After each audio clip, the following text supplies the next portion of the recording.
El 11 de septiembre de 1973, muy temprano, escuchando las noticias, porque había rumores de la probabilidad de un golpe de Estado, rumores bastante concretos. Yo estaba en mi casa en la comuna de Independencia. En ese tiempo yo era dirigente nacional de una filial de la Corporación de Fomento de la Producción, del Servicio de Equipos Agrícolas Mecanizados, SEAMCORFO, que se relacionaba con todos los procesos de reforma agraria. Yo era el secretario general de la Asociación de Empleados. Entonces, cuando tuve noticias de que había movimientos complejos, creo que la radio cooperativa la estábamos escuchando.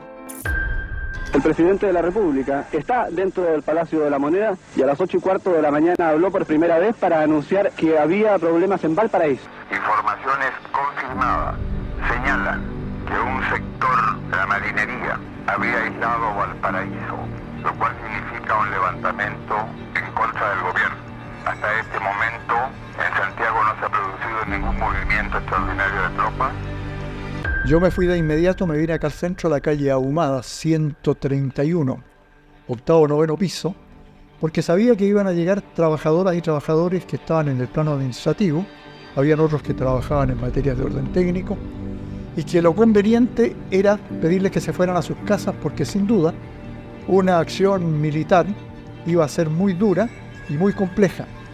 Llegué a la oficina, me reuní con los trabajadores, les expliqué que la situación era muy compleja y que aquellos que estaban pensando en salir a la calle para protestar contra el golpe de Estado no era lo conveniente en ese momento, porque cuando yo venía hacia el centro, en las calles ya había muertos. Militares habían asesinado a personas que estaban en las calles y que algunos de ellos les habían hecho manifestaciones en contra.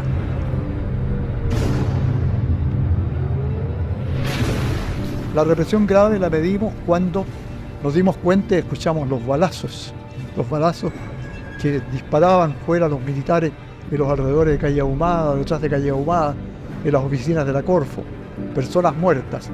Y mucho más se evidenció la gravedad del tema cuando escuchamos los aviones que venían, horas después que nosotros habíamos llegado ahí, y comenzaron a bombardear el Palacio de la Moneda. Y había nuevamente otro Hawker Hunter de la Fuerza Aérea de Chile disponiéndose a hacer el viraje para planear sobre Santiago. Ahí van.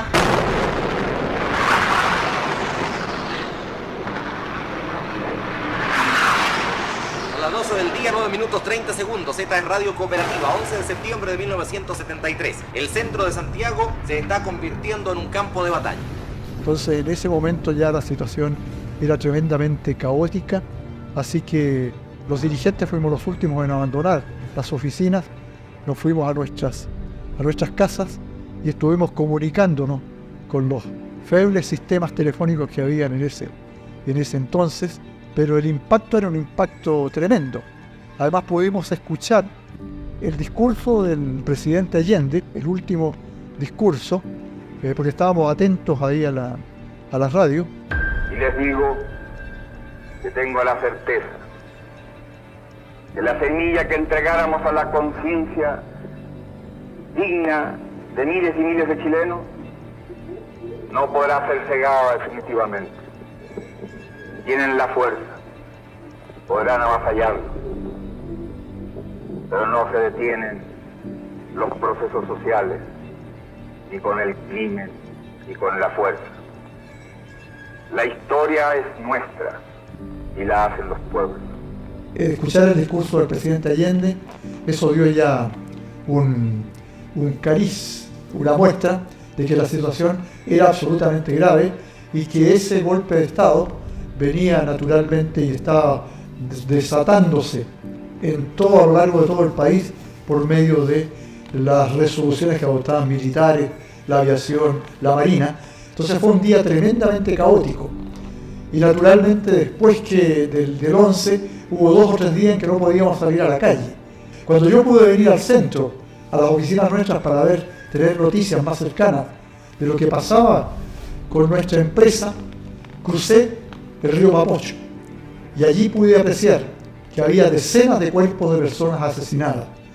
Y era dramático ver a perros que estaban oliscando los cadáveres de las personas que allí estaban, y a muchas familias dando vuelta a los cadáveres para ver si eran sus familiares que no habían regresado a sus casas. Yo no puedo explicarte y no se puede entender el golpe de Estado solamente y exclusivamente con el gobierno de Salvador Allende, que, como poniéndolo muy en sencillo, es como ya la guinda de la torta, ya, pero sí el punto cúlmine de este proceso de polarización que se venía gestando incluso desde, yo podría decirte por ahí, pues de 1940, 1950, y que se agudiza esta polarización, que ya la vamos a explicar, en el gobierno de Frei. Y ya tú tienes claro atisbos en el gobierno de Alessandri. ¿Por qué? Estamos en todo el periodo de lo que se conoce como reformas estructurales. ¿Qué significa esto? Que grandes áreas de Chile se tienen que transformar, no es posible no hacerlo. Y estas áreas claves son la educación, la agricultura o el campo, la propiedad del campo y la propiedad del cobre. Entonces estos procesos de reforma se tenían que hacer sí o sí, porque eran modos de producción, eran modos de distribución que venían de larga data y que la verdad que ya no resistía. Tengo que entender que se habían tomado decisiones fundamentales en cuanto a el cobre. El cobre que con el gobierno de Frei se chileniza, esto quiere decir 49-51, una parte sigue siendo de capitales principalmente Estados Unidos y la otra va a pasar al Estado, ¿no es cierto? Y de la famosa reforma agraria, que con Frei se hacen expropiaciones y con Allende se radicaliza este proceso. Entonces, cuando voy al corto plazo, veo un gobierno de Allende que tiene depositadas en él mucha esperanza y es la famosa vía chilena del socialismo, y ahí eso prende la alarma entonces en todo el mundo, sobre todo en el mundo capitalista. Las luchas internas sociales estaban muy radicalizadas. En general, todos los opositores al gobierno, los partidos opositores, las grandes empresas, incluso desde el punto de vista internacional, había oposición a esta posibilidad del primer presidente socialista en el mundo, electo democráticamente. Aquí nadie es detenido en su deseo de circular por donde quiera. Aquí creo que funciona amplia y amplísimamente una auténtica democracia. En la televisión, que hay mucha oposición, a veces ayer vi. Muy bueno, ojalá. Mientras más oposición haya, mejor. Porque entonces o puede ser un estímulo, o puede ser una crítica sana, o puede ser una pasión política que la gente entiende. De todas maneras, para nosotros es conveniente que exista esta oposición. Yo también creo. Pero hemos hecho lo del cobre, y vamos a intensificar la reforma agraria, vamos a controlar el comercio de importación y exportación, vamos a nacionalizar y muy luego, ¿no?, la banca, y lo vamos a hacer. Si los grupos afectados recurren a la violencia, será peor para ellos. Ahora, gobierno de Allende también, otra cosa interesante es que ocurre un terremoto, el cual desvía muchos fondos que se estaban invirtiendo para las reformas, ¿no es cierto?, que se querían hacer, medidas que implicaron un gran gasto público, la verdad, es lo que no había que hacer en este momento. Y sumado a esto, esta fuerte polarización entre la izquierda, la derecha y el centro, que había tenido su momento de gloria, ¿no es cierto?, con el gobierno de Frei, que había hecho estas transformaciones, pero negociando, sin radicalizar, sin tomar opciones que dividían aún más a la sociedad de lo que estaba. Entonces, es un Chile muy complejo y, sobre todo, muy marcado por la Guerra Fría. Eso es una clave muy importante que hay que tener en cuenta cuando uno comprende las decisiones, los discursos incluso, que van a estar no solo antes, sino también después y sobre todo durante el régimen militar. Las Fuerzas Armadas y de Orden han actuado en el día de hoy solo bajo la inspiración patriótica de sacar al país del caos que en forma aguda lo estaba precipitando el gobierno marxista de Salvador Allende. La Junta mantendrá el Poder Judicial y la asesoría de la Contraloría. Las cámaras quedarán en receso hasta nueva orden. En un gran sector del mundo evangélico no es visto con buenos ojos el gobierno de Allende, en otro es bastante recibido como con esperanza, como que expresa ciertos valores del evangelio que podrían haberse llevado a cabo. Cuando uno analiza este fenómeno, ¿no es cierto?, de la iglesia evangélica, igual que en la actualidad, tiene que entender que hay una diversidad, que que no funciona, no se puede hablar como de la iglesia evangélica, sino que ahí vamos distinguiendo como distintas expresiones y sobre todo distintas posturas del evangelicalismo chileno. Cuando gana él, años 70, cuando ya va a asumir el poder, conversó con el cardenal Silva Enríquez, y no solo con él, sino que también con líderes evangélicos, y el cardenal los fue a invitar para que asistiera a la ceremonia religiosa católica, que tradicionalmente se hacía cuando asumía un presidente. Y el presidente Allende le dijo que iría con mucho agrado, pero que, por favor, invitara a las tradiciones evangélicas y a la comunidad judía y a las otras tradiciones religiosas como la musulmana.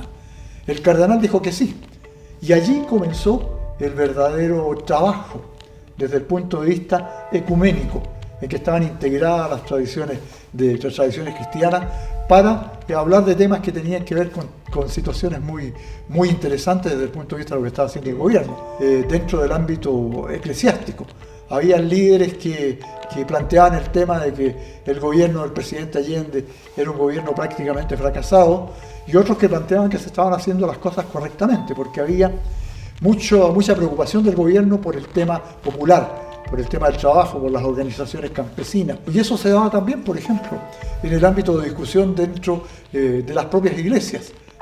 Había algunas controversias sobre el tema, pero las iglesias tenían la posibilidad, por ejemplo, de conversar con el gobierno para plantear aquellas cuestiones que les parecían fundamentales, desde el punto de vista, por ejemplo, de garantizar un derecho humano fundamental como es el derecho humano a la libertad de religión, que el presidente Allende lo cauteló de manera muy clara. La base política de mi gobierno está formada por marxistas, por laicos y cristianos. Y respetamos el pensamiento cristiano cuando ese pensamiento cristiano interpreta el verbo de Cristo que echó a los mercaderes del templo.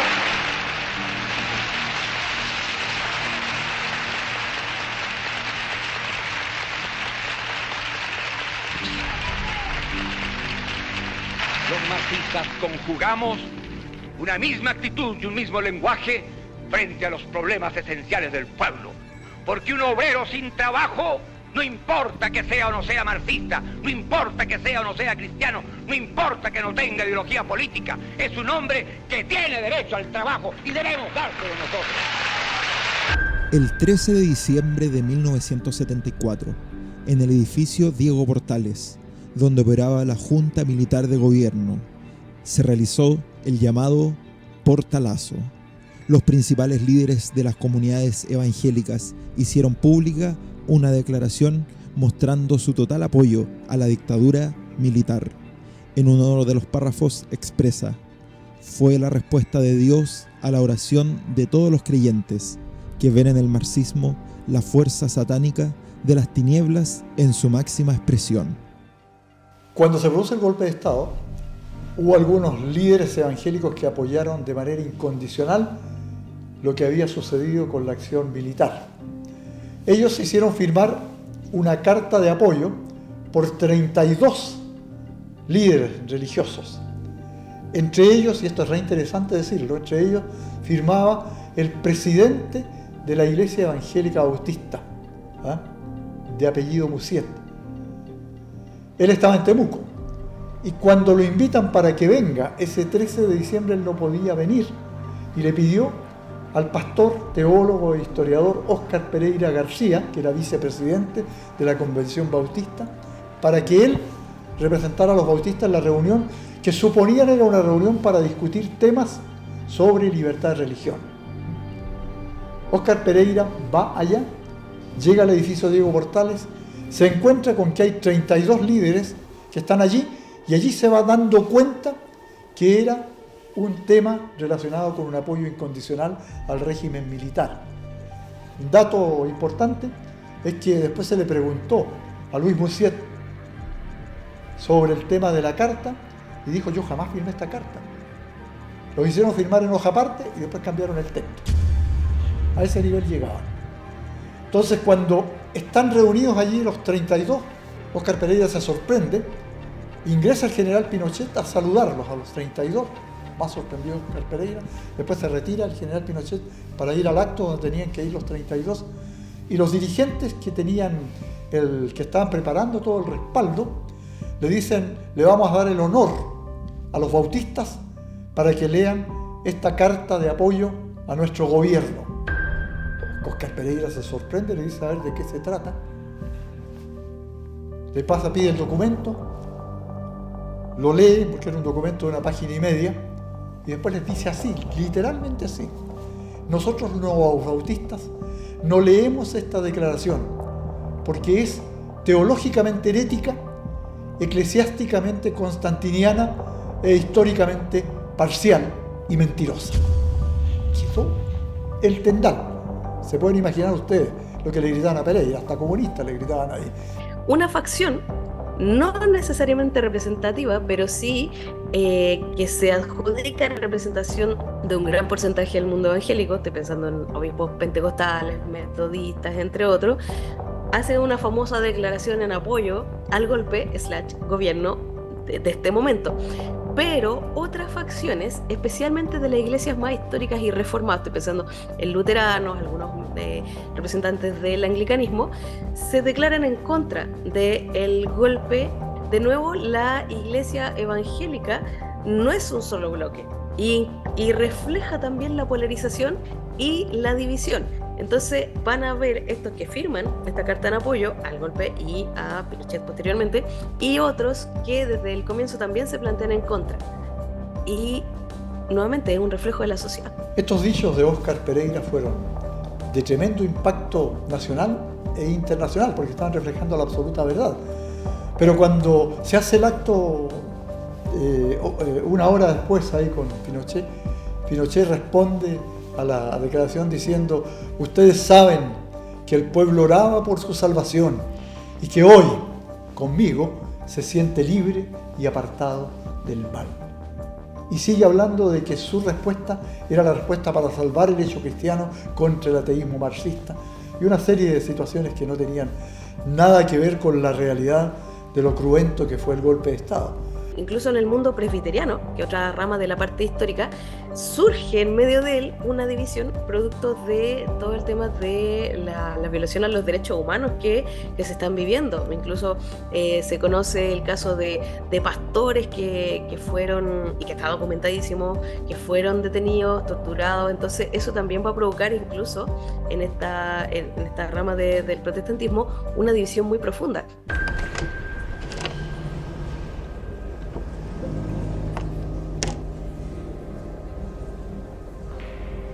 Me imagino que fue muy, muy compleja la situación de la iglesia, porque el país estaba dividido y por lo tanto la iglesia también, ¿no? Y entonces quizás faltó ahí más mediación, más escucha, ¿no? Aquietar el corazón. Cuando pasamos en conflicto, a veces es mejor aquietar el corazón para después poder tomar decisiones.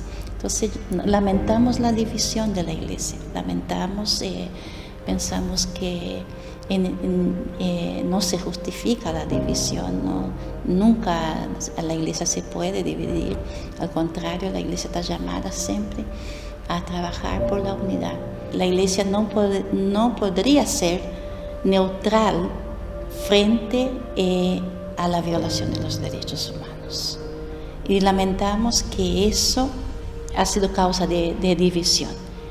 Y creo que ahí debemos cuidar, ¿no? De decir que la violación de los derechos humanos fue la causa de la división de la iglesia luterana. Yo creo que más bien fue la incapacidad de la iglesia de conversar y quizás la incapacidad de algunos, ¿no?, de ver en ese momento cuál es el papel, el rol de la iglesia en situaciones como estas. Cuando uno escucha hablar de Chigüío allá en Valdivia, en el sector de Chigüío, en el campo de Valdivia, estaba el proceso de reforma agraria. Había 19 campesinos que fueron detenidos, ejecutados y hechos desaparecer. 17 eran evangélicos. Cuando los fueron a detener, estaban muchos de ellos en reuniones de oración. otros casos famosos como el de Wagner Salinas, metodista. Wagner Salinas fue campeón de Chile de boxeo. Y Wagner siempre tenía problemas con golpear a otros. Yo conversé más de una vez con él. Él fue parte del GAP, del grupo de amigos presidenciales que protegían al presidente Allende. El golpe de Estado, en esos días él estaba en Curicó. Allá lo detuvieron, se lo trajeron a Santiago, un lugar secreto. Los presionaban, los torturaban. Y a Wagner Salinas lo conocían los presos como el gigante del libro negro. Andaba siempre con su Biblia, predicándoles el Evangelio a todos, a torturadores, a los soldados, a sus compañeros de prisión.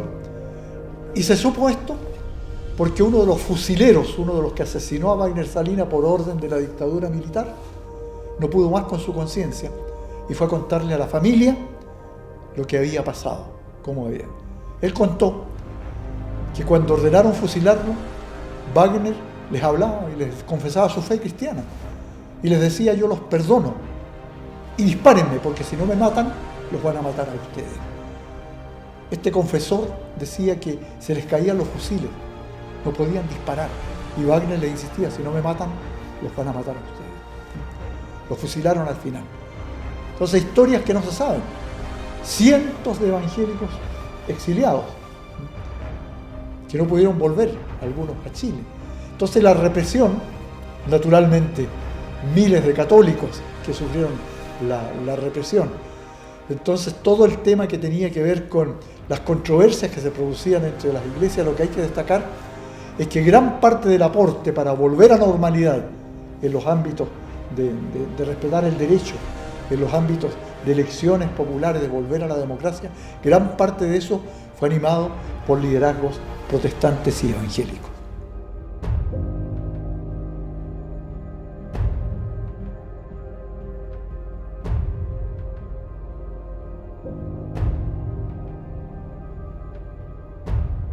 Fuimos al edificio Diego Portales, al despacho de General Pinochet, y le entregamos una documentación bastante voluminosa conteniendo muchos casos de tortura, con el propósito de informar al jefe del Estado para que él nunca pueda decir: yo no tenía conocimiento de esto. Hay que torturar a los marxistas porque son terroristas y de otra manera no cantan. Lo que para nosotros era muy chocante era el hecho de que él justificaba la tortura en Chile. Es la primera vez y también la última vez que algún jefe del Estado, un presidente, justifica esta crueldad. Otros presidentes de estados donde hay la tortura niegan la tortura. La Vicaría de la Solidaridad tiene como antecedente otra organización anterior a ella, liderado por el obispo luterano llamado Helmut Frenz, que fue conocido como Comité Pro Paz. Helmut Frenz fue uno de los pastores de nuestra iglesia, fue obispo desde el año 70 a 75, y bueno, le tocó estar en la frente, ¿no?, en la dirección de la iglesia cuando ocurre el golpe de Estado.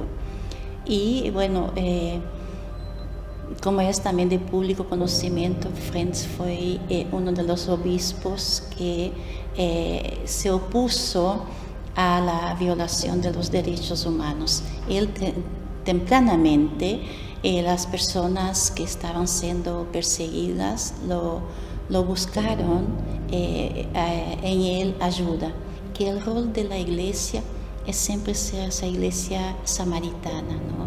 Esa iglesia atenta a la necesidad del prójimo. Y sentimos que Frenz fue ese obispo con esa capacidad, ayudó a nuestra iglesia junto con otros pastores, pastoras, con la membresía de nuestras comunidades, a hacer esa esa iglesia samaritana que acogió, que cuidó la vida del prójimo que estaba en peligro por pensar distinto. Helmut Frenz fue fundamental, porque además tenía las relaciones internacionales con Alemania, de donde él provenía, con el Consejo Mundial de Iglesias, con otras entidades poderosas desde el punto de vista del trabajo eclesiástico en el mundo. Entonces eso facilitó las acciones que se daban acá desde el punto de vista de proteger los espacios en que el obispo Helmut Frenz, y después integrado al Comité Pro Paz, estaban ellos trabajando.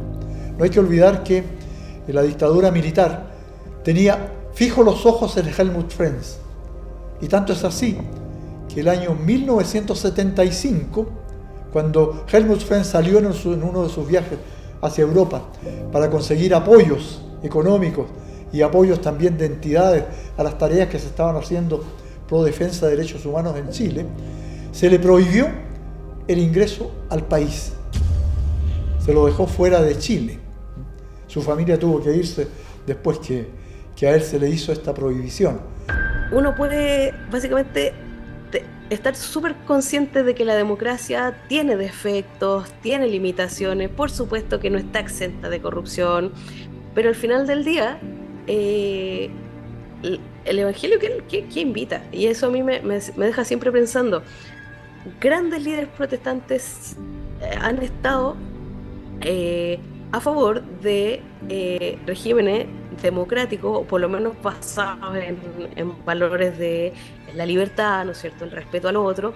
Y es interesante que la ética cristiana me anima a amar al prójimo como a mí mismo, y ese prójimo no solo el que está en pleno acuerdo conmigo, sino el que probablemente esté en total desacuerdo conmigo, e incluso que crea que quitándome la vida o quitándole la vida a otro está llevando a cabo su proyecto. Entonces ahí ese principio del respeto y de la imagen de Dios que está en el prójimo es válido para cualquier punto de la historia. Y también el que, así como usted en algún momento esté en el lado de los privilegiados porque te encuentra razón, en cualquier otro momento, en un régimen que no tiene asegurados ni garantizados los derechos humanos, este escenario se puede dar vuelta y el perseguido puede ser tú. Ojo con esto, no es llegar y decir, es que se ordenó Chile. Se ordenó, pero ¿a qué costo? Y es tal, así, es el precio que yo estoy dispuesto a pagar. El llamado es que nosotros podamos ser agentes de paz, ser agentes de reconciliación, de diálogo, de encuentro, que nosotros entre nosotros podamos dar ese testimonio que aunque pensamos distinto, aunque somos quizás de partidos políticos distintos, ¿no?, pero podemos sentar juntos, podemos conversar. Podemos orar juntos, ¿no? Ese es nuestro trabajo. Podemos sentar en la misma mesa para pensar un país más fraterno, más justo para todos, ¿no? Podemos pensar en el bienestar de todos. Yo creo que tenemos que cuidar hoy mucho las divisiones, el discurso de odio que se instala del uno contra el otro. El otro que piensa distinto a mí no es mi enemigo. El otro que piensa distinto a mí también es mi hermano, mi hermana. Y yo debo aprender. Entonces mi llamado es eso, que nosotros como iglesia podamos ser ese testimonio, ¿no? Ese testimonio de respeto, y que podamos ser agentes de paz. Nuestro país necesita de nosotros para eso, ¿no? Nos necesita para ser testimonio de amor, de gracia y de misericordia, no para dar testimonio de odio y de división. Los cambios y hoy día las controversias que se dan en nuestra sociedad son desafíos también para las tradiciones eclesiásticas. El diálogo es lo que puede ayudar a resolver estos temas, no las controversias duras desde el ámbito político, sino que también hay que llevar cordura a aquellas situaciones que se están hoy día discutiendo. Yo no tengo problema en hablar y en dialogar con personas que piensan absoluta y diametralmente opuesto a lo que yo tengo como convicciones, pero esos diálogos siempre conducen a buscar términos promedios para la solución de los problemas y para no radicalizarlos.